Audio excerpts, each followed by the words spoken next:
Audio novels YouTube சேனலுக்கு உங்களை அன்புடன் வரவேற்கும் நான் உங்கள் ஆர்ஜே பவித்ரா.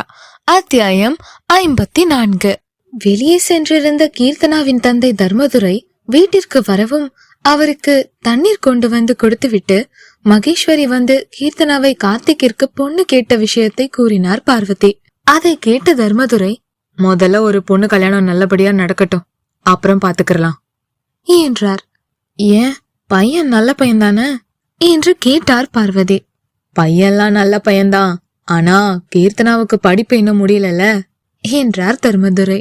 நீங்க படிப்பு முடியணும்னு சொல்றீங்க, ஆனா நான் என்ன நினைக்கிறேன்னா, இங்க கீர்த்தனாவையும் கல்யாணம் பண்ணி கொடுத்தா ஒரே இடத்துல அக்காவும் தங்கச்சியும் இருப்பாங்கல்ல. நீங்க பையனை பத்தி மட்டும் விசாரிங்க, நல்ல பையனா இருந்தா கீர்த்தனாவையும் கொடுத்துடலாம் என்றார் பார்வதி. இதுக்கு கீர்த்தனா சம்மதிக்கணும்ல என்று கேட்டார் தர்மதுரை. அதெல்லாம் நான் பாத்துக்கிறேன் என்று கூறிவிட்டு தன் வேலையை பார்க்க கிச்சனுக்குள் சென்றார் பார்வதி. இவர்கள் பேசிக் கொண்டிருக்கும் போதே தன் அறையிலிருந்து வெளியே வந்த கீர்த்தனா பார்வதி சொன்னதை கேட்கவும் கோவமாக பார்வதி பின்னாலே சென்று, என்னம்மா, அக்கா கல்யாணத்துக்கு வந்தா எனக்கும் கல்யாணம் பண்ணி வைக்க பாக்குறீங்களா? இது என்ன, ஒண்ணு வாங்கினா ஒண்ணு ஃப்ரீயா என்று கோவமாக கேட்டாள். கீர்த்தனா, அவங்க பொண்ணு கேட்டுதான் வந்திருக்காங்க. பையன் நல்ல பையன்தான், நான் பாத்திருக்கேன். உங்க அக்கா கல்யாணம் முடியவும் உனக்கும் அந்த பையனுக்கும் நிச்சயதார்த்தம் பண்ணணும்னு நினைச்சிருக்கேன், சந்தோஷப்பட்டுக்கோ. நீ அங்க அக்கா கூடயே போய் ஒன்னா இருப்ப என்று கூறிக்கொண்டிருக்கும் போதே திடீரென்று, ஐயோ நான் மறந்தே போயிட்டேன் என்றார் பார்வதி. என்னம்மா, என்ன மறந்தீங்க என்று சந்தேகமாக கேட்டாள் கீர்த்தனா. எங்க அண்ணன் குடும்பம் வெளிநாட்டுல இருந்து இன்னைக்கு நம்ம ஊருக்கு வந்திருப்பாங்க, அவங்கள நேர பார்த்து பத்திரிக்கை கொடுக்க நினைச்சேன் என்று கூறியவர் அவசர அவசரமாக தன் அறைக்குள் ஓடிய பார்வதி தர்மதுரையிடம் போய் விஷயத்தை சொல்லி பத்திரிகையை கையில் எடுத்துக்கொண்டு இருவரும் பார்வதி அண்ணா வீட்டிற்கு கிளம்பி சென்றார்கள். சிறிது நேரத்தில் கீர்த்தனா அக்கா அர்ச்சனா தன் தோழி வீட்டிற்கு செல்வதாக கீர்த்தனாவிடம் சொல்லிவிட்டு சென்றாள். கீர்த்தனா தன் அறைக்கு சென்று தன் தோழியிடம் போனில், ஏய் பொம்மு, அக்கா கல்யாணத்துக்கு வந்தா திடீரென்று எனக்கும் கல்யாணம் ஏற்பாடு பண்ணணும்னு இருக்காங்க, நான் என்ன பண்ண என்று கேட்டுக்கொண்டிருக்கும் போதே கீர்த்தனா வீட்டில் வேலை பார்க்கும் பெண் கீர்த்தனாவிடம் வந்து, கீர்த்தனாமா, நம்ம அர்ச்சனா அம்மாவை கல்யாணம் பண்ணிக்க போற மாப்பிள்ளையும் அவரோட அவர் தம்பியும் வந்திருக்காங்கம்மா, நான் அவங்கள ஹால்ல உட்கார சொல்லிட்டு வந்திருக்கேன் என்று கூறினாள். அப்படியா, அவங்களுக்கு ஜூஸ் போட்டு கொடுப்போனம்மா, நான் இப்ப வரேன் என்றாள் கீர்த்தனா. அவர்களுக்கு ஜூஸ் ரெடி பண்ணுவதற்காக சமையலறைக்கு சென்றாள் பொன்னம்மா. போனில் தன் தோழியிடம், இன்னைக்கு மாப்பிள்ளையோட தம்பிய வச்சு சிறப்பா செஞ்சிட வேண்டியதுதான், அதுக்கப்புறம் அவனே என்னைய வேணான்னு சொல்லிடுவான், பாய் என்று சந்தோஷமாக கூறி போனை கட் பண்ணி விட்டு அவர்கள் கண்ணுக்கு மறைந்து கிச்சனுக்குள் சென்றாள் கீர்த்தனா. கிச்சனில் வேலை பார்க்கும் பெண் ஜூஸ் ரெடி பண்ணி கொண்டிருந்தாள். அங்கு சென்ற கீர்த்தனா ஒரு கிளாஸ் ஆரஞ்சு ஜூஸில் தன் இஷ்டத்திற்கு மிளகாய் தூளை அள்ளி போட்டு கலக்கி விட்டு, பொன்னம்மா, இந்த ஸ்பெஷல் ஜூஸ் கிளாஸ மாப்பிள்ளையோட தம்பிக்கு மட்டும் கொடுத்துடு என்றாள் கீர்த்தனா. இல்லம்மா, நான் கொடுக்க மாட்டேன், வீட்டுல யாருக்காவது தெரிஞ்சா பிரச்சனை ஆகிடும் என்று பயந்து கொண்டே பொன்னம்மா கூற, அதெல்லாம் ஒரு பிரச்சனையும் வராது பொன்னம்மா, அப்படியே வந்தாலும் நீ மாட்டிக்க மாட்ட, அதுக்கு நான் கேரண்டி என்று கூறி வலுக்கட்டாயமாக அந்த ஜூஸை பொன்னம்மாவிடம் கொடுத்து விட்டாள் கீர்த்தனா. கொஞ்சம் பயத்துடன் பொன்னம்மா ஜூஸை எடுத்து ஹாலுக்கு சென்றவள் சிறிது நேரத்தில் கீர்த்தனாவிடம் ஓடி வந்த பொன்னம்மா, கீர்த்தனாமா, நீங்க கொடுத்த ஜூஸை குடிச்ச மாப்பிள்ளையோட தம்பி மயங்கிட்டாருமா என்று பதறிக்கொண்டு கூறினாள். என்ன சொல்ற பொன்னம்மா என்று அதிர்ந்து கேட்ட கீர்த்தனா வேகமாக ஹாலுக்கு ஓடி வந்தாள். அங்கு வருண் மயங்கி இருக்கும் கிஷோர் கன்னத்தில் தட்டி கொண்டிருந்தான். கார்த்திக் ஊரில் இல்லாததால் கிஷோரை அழைத்து கொண்டு பெண் வீட்டுக்கு வந்திருந்தான் வருண். கிஷோர் மயங்கி கிடக்கவும் பார்த்து அதிர்ந்து போனாள் கீர்த்தனா. வேகமாக கிஷோர் அருகில் வந்து கிஷோரை பார்த்தவள் வேகமாக ஓடி சென்று தண்ணீர் எடுத்து வந்து கிஷோர் முகத்தில் தெளித்தாள் கீர்த்தனா. அதில் கொஞ்சம் சுயநினைவு வந்து லேசாக கண் விழித்து பார்த்தான் கிஷோர். எதிரில் கீர்த்தனா சங்கடமான முகபாவனையில் நின்று கொண்டிருந்தாள். சுயநினைவு வந்த கிஷோரிடம், ஆர் யூ ஓகே என்று கேட்டான் வருண். நான் நல்லா இருக்கேனா என்று எழுந்தான் கிஷோர். ஐம் சாரி, நான் ஒரு விளையாட்டுக்கு தான் பண்ணினேன் என்று தயங்கிக் கொண்டு கிஷோரிடம் கூறினாள் கீர்த்தனா. கீர்த்தனாவின் சங்கடமான முகபாவனை கிஷோர் மனதை ஏதோ செய்ய, ஐயோ அதெல்லாம் இல்ல, இவ்வளோ நேரம் வெளியில வெயில்ல ஊர் சுத்திக்கிட்டு இருந்தேன், அதான் ஒத்துக்கல என்றான் அவளை தேற்றும் விதமாக. அப்போதும் கீர்த்தனாவின் முகபாவனை மாறாமல் இருக்க, நீங்க எதுக்கு ஃபீல் பண்றீங்க, நான் நல்லாதான் இருக்கேன் என்று புன்னகைத்து கொண்டு கூறினான் கிஷோர். அவளும் லேசாக புன்னகைத்து, ஆர் யூ ஷியோர் என்று கேட்டாள். வெரி ஷுவர் என்றான் கிஷோர். கீர்த்தனா சரி என்று தலையசைக்க, வருண் கீர்த்தனாவிடம், மாமா அத்தை யாரும் வீட்டுல இல்லையா என்று வீட்டில் அர்ச்சனாவை கண்களால் தேடிக்கொண்டே கேட்டான். வருணின் செயலில் லேசாக புன்னகைத்த கீர்த்தனா, அர்ச்சனாக்கா ஃப்ரெண்ட் வீட்டுக்கு போயிருக்காங்க, அம்மாவும் அப்பாவும் எங்க மாமா வீட்டுக்கு பத்திரிக்கை கொடுக்க போயிருக்காங்க என்றாள். ஓ அப்படியா, சரி அப்படின்னா நான் நாளைக்கு வரேன் என்று கூறிவிட்டு வருண் கிளம்பினான். கிஷோரும் கீர்த்தனாவிடம் வரேன் என்று கூறிவிட்டு கிளம்பினான். அவர்கள் தன் தெருவை கடக்கும் வரை வெளியே சென்று பார்த்து விட்டு வந்த கீர்த்தனா, கிஷோர் தான் வருண் மாமாவோட தம்பியா என்று தனக்கு தானே பேசி புன்னகைத்து கொண்டாள். இங்கு மறுபுறம் சக்தி கோவமாக வந்து அமரவும் அதை பார்த்து தீபக், என்னடா ஆச்சு சக்தி, கொஞ்சம் கோவமா வர என்று கேட்டார். நீங்க சொன்ன மாதிரி பட்டன் தச்சு வாங்கிட்டேன் என்றான் சிடுசிடுப்பாக. அப்புறம் எதுக்குடா டென்ஷனா இருக்க என்று கேட்டார் தீபக். ஒன்னும் இல்ல மாம்ஸ் என்று கூறிவிட்டு தன் கேபினில் இருந்து வெளியே சென்றான் சக்தி. அப்போது சரியாக அஸ்வின் எதிரே வந்து சக்தி மீது மோதினான். டே அஸ்வின், நீங்க என்னடா பண்ற என்று கேட்டான் சக்தி. உன்ன பாக்கதான்டா வந்த, என்னடா கோட் சூட்லாம் போட்டு பாக்க பக்கா பிசினஸ் மேன் மாதிரியே இருக்க என்று சிரித்து கொண்டே கேட்டான். அஸ்வினின் பார்வை இங்கும் அங்கும் அலை மோதியது. அதை கவனித்த சக்தி, நீங்க என்ன விஷயமா வந்த என்று நேரடியாக விஷயத்தை கேட்டான். டேய், நீ இப்ப இங்க எம்டியா இருக்க, இங்கதானே அந்த பொண்ணு வேலை பாக்குது, அதாண்டா வந்த என்றான் அஸ்வின் புன்னகைத்து கொண்டே. எந்த பொண்ணு என்று தெரியாதது போல கேட்டான் சக்தி. அதாண்டா சக்தி, அன்னைக்கு துணி கடையில பார்த்தோமே அந்த பொண்ணுதான் என்று கூறினான் அஸ்வின். அஸ்வின் சரண்யாவை சொல்கிறான் என்று சக்தி புரிந்து கொண்டான். அதற்குள் ஆபீஸுக்குள் விறுவிறு என்று செல்ல ஆரம்பித்தான் அஸ்வின். ஓ காட், இப்ப இவன் வேறையா என்று அவன் பின்னால் சென்றான் சக்தி. சரண்யாவின் கேபினுக்குள் அஸ்வின் நுழையும் போது அங்கு தீபக் சரண்யாவிடம் பேசிக் கொண்டிருந்தார். தீபக்கை பார்க்கவும், அங்கிள் நீங்க எப்போ இந்தியா வந்தீங்க என்று அஸ்வின் கேட்டான். நான் வந்தது இருக்கட்டும், நீ ஆபீஸ்ல என்ன பண்ற என்று கேட்டார் தீபக். இல்ல அங்கிள், சும்மா சக்திய பார்க்கத்தான் வந்த என்றான் அஸ்வின். சரி சரி, திருப்பி அவனை பழையபடி ஆக்காம இருந்தா போதும் என்று கூறிவிட்டு சரண்யாவிடம் சில மாடல் துணிகளை காட்டி அது போன்ற ஃபேஷன் ஷோவிற்கு வேண்டுமென்று கூறிவிட்டு அங்கிருந்து சென்றார் தீபக். அவர் செல்லவும் அஸ்வின் சரண்யாவிடம் ஹாய் என்றான். அவள் பதில் எதுவும் சொல்லாமல் லேசாக புன்னகைத்து விட்டு தன் வேலையை பார்க்க ஆரம்பித்தாள். ஏதேதோ சரண்யாவிடம் பேசினான். ஆனால் அதையெல்லாம் சரண்யா பெரிதாக கவனித்துக் கொள்ளவில்லை. அதை பார்த்த சக்திக்கு சிரிப்பு வந்தது.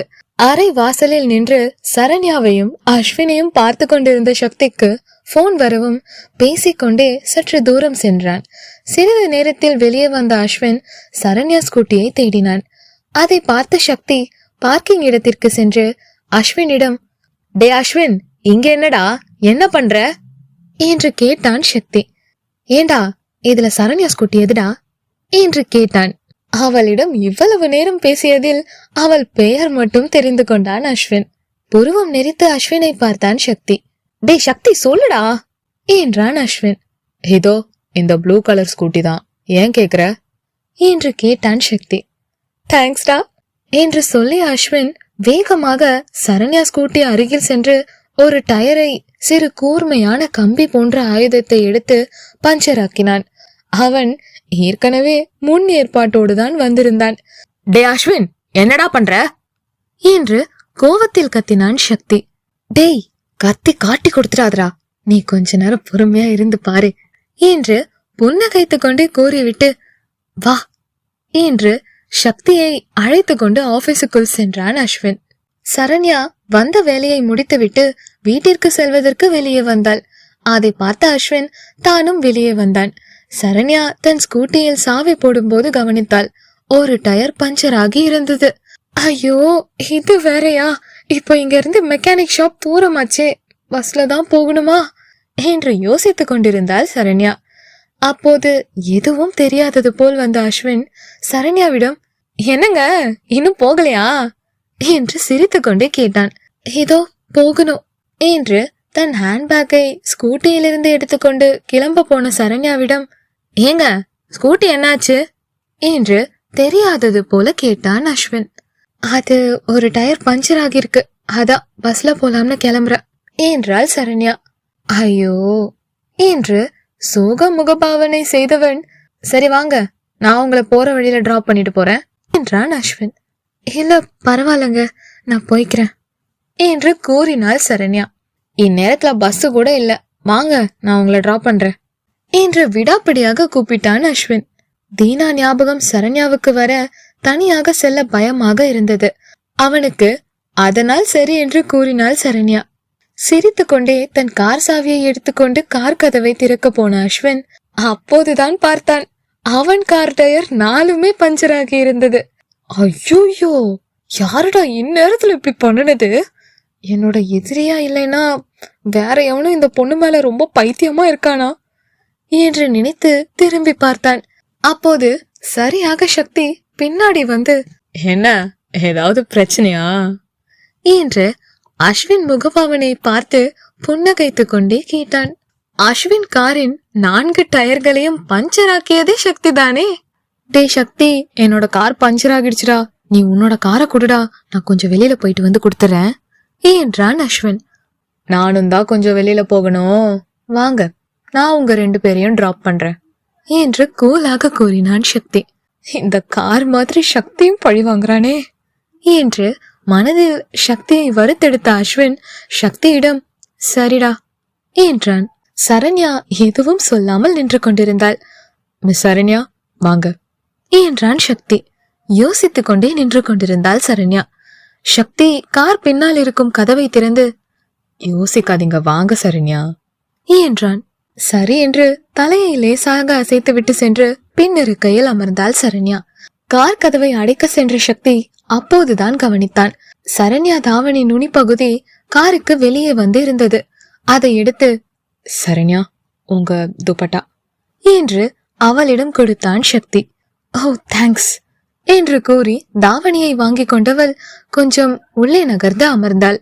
இவ என்ன இந்த பொண்ணுக்கு இப்படி சேவை செய்யறான் என்று நினைத்த அஸ்வின் காரின் முன் இருக்கையில் சென்று அமர்ந்தான். டிரைவர் சீட்டில் அமர்ந்து கார் கண்ணாடியை சரி செய்த சக்தி கண்ணாடி வழியே சரண்யாவை ஒரு முறை பார்த்துவிட்டு காரை ஓட்ட ஆரம்பித்தான். கார் சென்று கொண்டிருக்கும் போது அஸ்வின் சரண்யாவிடம், நீங்க முதல்ல வசுந்தரா குரூப் ஆஃப் கம்பெனில பர்சனல் அசிஸ்டண்டா தானே வேலை பார்த்தீங்க, இப்ப வேற வேலை பாக்குறீங்க, என்னாச்சு, ப்ரொமோஷன் ஏதாவது கிடைச்சிருச்சா என்று கேட்டான் அஸ்வின். ஆஹா, தேரை இழுத்து தெருவில் விடுறானே, இப்படியே விட்டா ஹிட்லருக்கு பழைய ஞாபகம் வந்துடும், அப்புறம் கதை கந்தலாகிடும் என்று நினைத்த சக்தி சரண்யா பதில் சொல்வதற்குள், டே அஸ்வின் நான் உனக்கு நல்ல சாங் பிளே பண்றேன்டா என்றான். டே பாட்டெல்லாம் அப்புறம் கேட்டுக்கலாம், நான் கொஞ்சம் இம்பார்ட்டண்டா பேசிக்கிட்டு இருக்கேன், டிஸ்டர்ப் பண்ணாத என்றான் அஸ்வின். இல்ல நான் பிளே பண்றேன், நீ கேளு என்று விடாப்படியாக பாட்டை பிளே செய்ய போன சக்தி கையை பிடித்து, இரு நான் பிளே பண்றேன் என்று கூறி சாங் பிளே செய்தான் அஸ்வின் அதிக சத்தத்துடன். எவன்டி உன்ன பெத்தா பெத்தா பெத்தா பெத்தா பெத்தா, கையில கிடைச்சா செத்தா செத்தா செத்தா செத்தா செத்தா என்று பாட்டு அலறவும் பின்னால் அமர்ந்திருந்த சரண்யா பயந்து திரு திருவென்று முழித்தாள். சட்டென்று பாட்டை மாற்றினான் அஸ்வின். அதுவும் ஒரு விதமான பாட்டாக வர மொத்தமாகவே அமர்த்தி போட்டுவிட்டு, டே சக்தி என்னடா செட்டு வச்சிருக்க, ஒரு பாட்டும் சரியில்லை என்றான் அஸ்வின். உனக்கு போட தெரியலனா அதுக்கு நான் என்ன பண்ண முடியும் என்று புன்னகை மறைத்து கொண்டு கூறினான் சக்தி. சரி பாட்டே போட வேண்டாம், நான் டைம் பாஸுக்கு அவங்க கிட்ட பேசிக்கிறேன் என்றவன் சரண்யாபுரம் திரும்பி, நீங்க ஃபியூச்சர்ல என்ன பிளான் வச்சிருக்கீங்க என்று கேட்டான் அஸ்வின். நீங்க எதை பத்தி கேக்குறீங்கன்னு புரியல என்றாள் சரண்யா. இல்ல மேரேஜ் பண்றத பத்தி என்ன யோசிச்சு வச்சிருக்கீங்க என்று கேட்டான் அஸ்வின். சரண்யாவின் பதில் என்னவாக இருக்கும் என்று ஆர்வமாக கண்ணாடி வழியே சரண்யாவை பார்த்தான் சக்தி. அதை பத்தி ஏதோ இப்ப வரைக்கும் யோசிக்கல என்றாள் சரண்யா. அவளின் பதில் சக்திக்கு கொஞ்சம் ஏமாற்றமாகத்தான் இருந்தது. மேரேஜ் பத்தி வேணாம், லைஃப்ல எப்படிப்பட்ட ஹஸ்பண்ட் இருக்கணும் உங்களுக்கு எதிர்பார்ப்பு இருக்கு என்று கேட்டான் அஸ்வின். சக்தியின் கண்கள் மீண்டும் ஆர்வமாக கண்ணாடியில் தெரியும் சரண்யா முகத்தை பார்த்தது. இப்போதைக்கு நான் என்னோட கெரியர்ல ஃபோக்கஸ்டா இருக்கேன், அதனால மேரேஜ் ஹஸ்பண்ட் எதை பத்தியும் யோசிக்கல என்றாள் சரண்யா. என்று தன் பார்வையை ரோட்டில் செலுத்தினான் சக்தி. ஓஹோ, சரி சரி, இப்போ திடீர்னு ஒரு பையன் உங்ககிட்ட வந்து நான் உங்களை உயிருக்கு உயிரா லவ் பண்றேன்னு சொல்லி உங்ககிட்ட லவ் ப்ரப்போஸ் பண்ணனா நீங்க என்ன பண்ணுவீங்க என்று ஆர்வமாக கேட்டான் அஸ்வின். சரண்யாவுக்கு தீனா ஞாபகம் வந்தது. கோவத்தில் பற்களை கடித்து கொண்டு பதில் கூறாமல் இருந்தாள் சரண்யா. சரண்யாவின் முகம் கோவத்தில் மாறியதை கவனித்தான் சக்தி. சரண்யா பதில் ஏதும் சொல்லாமல் இருக்க மறுபடியும் அதே கேள்வியை கேட்டான் Ashwin. Will you stop it? என்று சக்தியும் சரண்யாவும் ஒன்றாக அஸ்வினை பார்த்து கத்தினார்கள். சக்தி தன் இருக்கையில் இருந்து பின்னால் திரும்பி சரண்யாவை பார்த்தான். சரண்யா சக்தியை பார்த்தாள். இருவரையும் மாறி மாறி பார்த்தான் அஸ்வின்.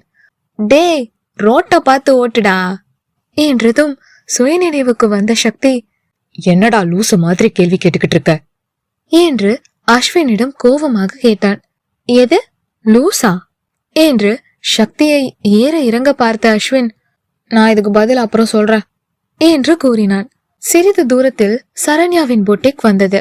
காரில் இருந்து இறங்கிய சரண்யா, தேங்க்ஸ் சார் என்று சக்தியிடம் கூறிவிட்டு செல்ல போன சரண்யாவை, மிஸ் சரண்யா என்று அழைத்தான் சக்தி. என்ன சார் என்று கேட்டாள் சரண்யா.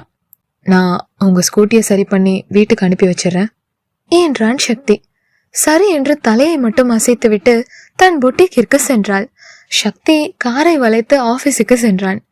அதை பார்த்த அஸ்வின், டே என்னடா இங்க ஒரு வேலை இருக்குன்னு சொன்ன, அந்த வேலையை முடிக்காமலே திருப்பி ஆபீஸ்க்கே போற என்று கேட்டான். அப்படியா சொன்ன, வந்த வேலை மறந்து போச்சு, ஞாபகம் வந்தா வந்துக்கிற என்றான் சக்தி. சரி சரி, நான் போற வழியில இறங்கிக்கிறேன், நீ ஆபீஸ் போ என்று கூறினான் அஸ்வின். இங்கு சரண்யா தன் பொட்டிக்கில் ஆர்வமாக வேலை பார்த்து கொண்டிருந்தாள். அப்போது அவள் போன் ஒலித்தது. அதை பார்க்கவும், அம்மா எதுக்கு இந்நேரம் போன் பண்றாங்க என்று நினைத்தவள், ஹலோ அம்மா சொல்லுங்க என்றாள். அம்மா இல்ல தீனா என்றான். தீனா பேரை கேட்கவும் வேலையை பார்த்து கொண்டிருந்த சரண்யா அதிர்ந்து எழுந்தாள். இந்த அத்தியாயம் உங்களுக்கு பிடிச்சிருந்தா லைக் பண்ணுங்க, கமெண்ட் பண்ணுங்க, அப்படியே ER ஆடியோ நாவல்ஸ் யூடியூப் சேனலை சப்ஸ்கிரைப் பண்ணுங்க. நன்றி.